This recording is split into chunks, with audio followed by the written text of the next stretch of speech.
Good morning students. Welcome to your biology class.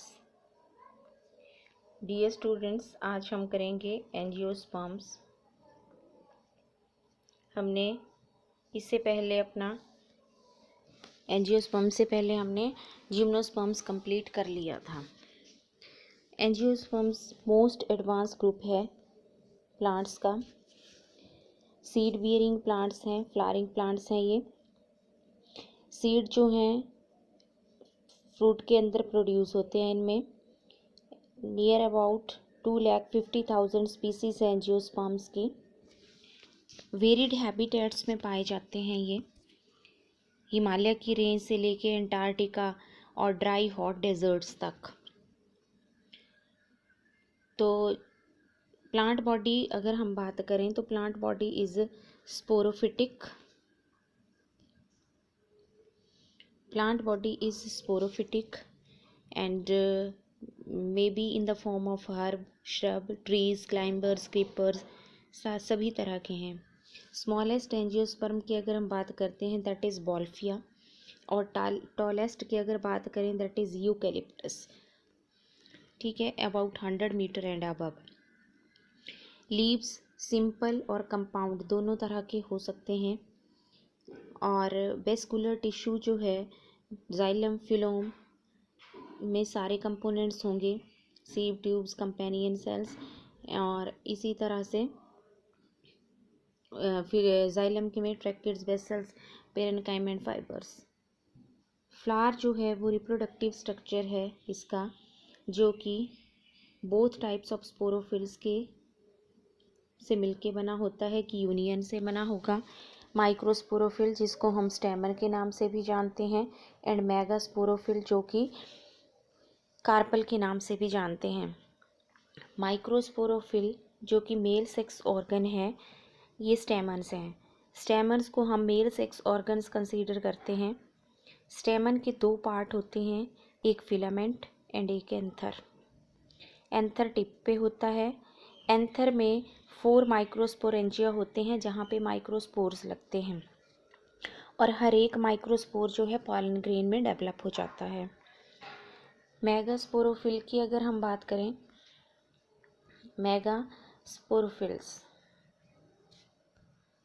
Megasporophyll या female sex organs, carpel और pistol को female sex organ कहते हैं हम फ्लावर का। इसके 3 पार्ट होते हैं, ओवेरी, स्टाइल और स्टिग्मा। मेगास्पोर मदर सेल जो है वो न्यूसेलस से डिफ्रेंशिएट होता है, मियोसिस होती है उसमें, और उसमें से एक फंक्शनल मेगास्पोर जो है वो एम्ब्रियो सैक में कन्वर्ट होता है, जिसको कि हम फीमेल गेमेटोफाइट भी कहते हैं। इसके बाद आता है हमारे पास पॉलिनेशन। जब हमारे पास ये मेल गेमेटोफाइट्स बन जाते हैं तो होती है पॉलिनेशन। और पॉलिनेशन जो है इसका होता है कि पॉलन ग्रेन कैसे डिस्पर्स होंगे from stamen to anther, from stamen anther to stigma. और ये वेरियस एजेंसीज हैं जिनके थ्रू कैरिड आउट होता है, जैसे विंड, वाटर और बाकी एजेंसीज। तो स्टिग्मा के प्लांट तक पहुंचता है, जैसे इंसेक्ट्स हो गए। जो एम्ब्रियो सैक होता है उसमें जनरली एक तो एग एपरेटस होता है। एग एपरेटस में एक एग सेल होता है और 2 सिनर्जिड्स, 3 एंटीपोडल होते हैं उसमें, और 2 पोलर न्यूक्लियाई होते हैं जो बाद में फ्यूज़ होके डिप्लॉयड सेकेंडरी न्यूक्लियस फॉर्म कर देते हैं। इसके बाद फर्टिलाइजेशन होती है पॉलिनेशन के बाद। तो फर्टिलाइजेशन जो है एंजियोस्पर्म में ये डबल फर्टिलाइजेशन होती है, और ये डबल फर्टिलाइजेशन जो है it is the characteristic feature of angiosperms. हर एक पॉलन ग्रेन जर्मिनेट्स होता है जो स्टिग्मा पे, पॉलन ट्यूब बनाता है, and every pollen tube carries 2 male gametes to the embryo sac. 2 male gametes होते हैं, 1 male gamete fuses with the egg and form the diploid zygote, और उस प्रोसेस को हम सिनगैमी कहेंगे। Syn mean fusion, gamy means gametes. और other male gamete diploid secondary nucleus के साथ फ्यूज़ करेगा और PEN यानी प्राइमरी एंडोस्पर्म न्यूक्लियस की फॉर्मेशन करेगा। ये दोनों इवेंट एक तो ये ट्रिपल फ्यूज़न जिसमें 2 पोलर न्यूक्लियाई और एक मेल गैमेट ने फ्यूज़ किया, तो 3 न्यूक्लियाई हमारे पास फ्यूज़ होते हैं, हम इसको ट्रिपल फ्यूज़न कहते हैं। दूसरा एग और पॉलन ग्रेन का फ्यूज़न, इसको हम सिनगैमी कहते हैं। तो 2 बार फ्यूज़न होता है, सिनगैमी और ट्रिपल फ्यूज़न, इन दोनों को हम डबल फर्टिलाइजेशन कहते हैं। That is the characteristic feature of angiosperm. Next आता है एंडोस्पर्म बनेगा। फिर जाइगोट जो है वो एम्ब्रियो में डेवलप हो जाएगा और प्राइमरी एंडोस्पर्म न्यूक्लियस जो बना है वो एंडोस्पर्म बनाएगा। धीरे धीरे क्या होगा, ओव्यूल जो है वो सीड में कन्वर्ट हो जाएंगे और ओवेरी जो है वो फ्रूट्स में डेवलप हो जाएगी। Fruit is a ripened ovary, और ये सीड को प्रोटेक्ट भी करेगी एज वेल एज ये जो फ्रूट है ये डिस्पर्जल में भी हेल्प करता है। फिर आता है हमारे पास क्लासिफिकेशन ऑफ एंजियोस्पर्म्स। एंजियोस्पर्म की क्लासिफिकेशन जो है वो जॉर्ज बेंथम और जोसेफ डॉल्टन हुकर, यानी बेंथम एंड हुकर, जिनको हम कॉमनली ऐसे जानते हैं, इन्होंने अपना सिस्टम दिया था क्लासिफिकेशन ऑफ एंजियोस्पर्म का, जो एक बुक जेनेरा प्लेंटेरम में पब्लिश हुआ था 3 वॉल्यूम्स में। इसमें इन्होंने एंजियोस्पर्म्स को 2 क्लासेस में बांटा है, एक मोनोकॉटिलिडनी एंड वन इज डाइकॉटिलिडनी। मोनोकॉटिलिडन में एक कॉटिलिडन होता है सीड के अंदर, डाइकॉट्स में 2 कॉटिलिडन्स।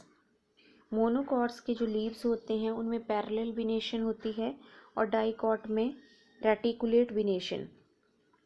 मोनोकॉट्स में फाइब्रस रूट सिस्टम होता है और डाइकॉट्स में टैप रूट सिस्टम होता है। टैप रूट का मतलब मेन रूट होगी बीच में और लेटरल ब्रांचेस निकली होंगी उस मेन रूट से साइड में। स्टोमेटा जो हैं जनरली इन मोनोकॉट के डंबल शेप होते हैं और इसके जो हैं वो किडनी शेप होते हैं डाइकॉट्स के। वेस्कुलर बंडल स्कैटर्ड होते हैं मोनोकॉट्स में, जबकि डाइकॉट्स में स्पेशल रिंग्स में अरेंज्ड होते हैं। ये कैम्बियम नहीं होता मोनोकॉट्स में, कैम्बियम इसमें होता है। कैम्बियम की प्रेजेंस की वजह से यहाँ सेकेंडरी ग्रोथ यानी ग्रोथ इन गर्थ मोनोकॉट्स में एब्सेंट होती है, डाइकॉट्स में प्रेजेंट होती है because of presence of cambium. Secondary growth absent हो गई। रूट में पिथ होती है सेंटर में, जबकि सेकेंडरी ग्रोथ में इसमें root generally devoid of pith in dicots. तो इस तरह से ये होगा। फिर अगर हम एंजियोस्पर्म्स की इकोनॉमिक इम्पोर्टेंस की बात करें तो एंजियोस्पर्म जो हैं वो इकोनॉमिकली जनरली यूज़ किए जाते हैं। मेजर सोर्स ऑफ फूड है, स्पाइसेस है, फाइबर्स हैं, मेडिसिन्स के लिए यूज़ किया जाता है, टिम्बर मिलता है इनसे, और ऑर्नामेंटल प्लांट्स भी हैं, ये ब्यूटी ऐड करते हैं नेचर में। फिर हमारे पास आता है life cycles, plant life cycles. Generally plants में 3 तरह के लाइफ साइकिल होते हैं। एक होता है हैप्लॉन्टिक लाइफ साइकिल और एक होता है diplontic life cycle and the third one is haplodiplontic life cycle. तो फर्स्ट ऑफ ऑल हम हैप्लॉन्टिक लाइफ साइकिल की बात करते हैं।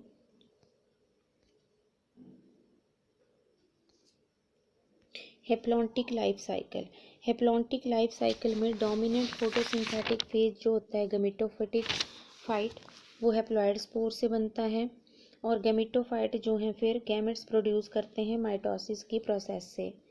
गैमेट फ्यूज़ होते हैं तो डिप्लॉयड जाइगोट बन जाता है और जो स्पोरोफिटिक जनरेशन को रिप्रेजेंट करता है। यहाँ पे कोई भी फ्री लिविंग स्पोरोफाइट नहीं होता। जाइगोट में मियोसिस होती है जो हैप्लॉइड स्पोर बनाती है। इस तरह का जब लाइफ साइकिल होता है उसको हम हैप्लॉन्टिक कहते हैं। इसके एग्जाम्पल हैं generally Volvox, Spirogyra, Chlamydomonas etcetera. फिर है डिप्लॉन्टिक लाइफ साइकिल। इस तरह के लाइफ साइकिल में डिप्लॉयड स्पोरोफाइट जो है वो डोमिनेंट होता है और गैमेटोफिटिक फेज जो है वो सिंगल या few sailed haploid gametophyte represent करता है। ऐसे लाइफ साइकिल को हम डिप्लॉन्टिक लाइफ साइकिल कहते हैं। इसका एग्जाम्पल है हमारे पास फ्यूकस जो एक एल्गा है। फिर है haplodiplontic. Haplodiplontic life cycle. Haplodiplontic life cycle में जो है दो डिस्टिंक्ट मल्टीसेलुलर फेजेस होते हैं, एक डिप्लॉयड स्पोरोफाइट का होता है और एक हैप्लॉयड गेमेटोफाइट का। बोथ फेजेस जो है मल्टीसेलुलर हैं और differ in their dominant phases.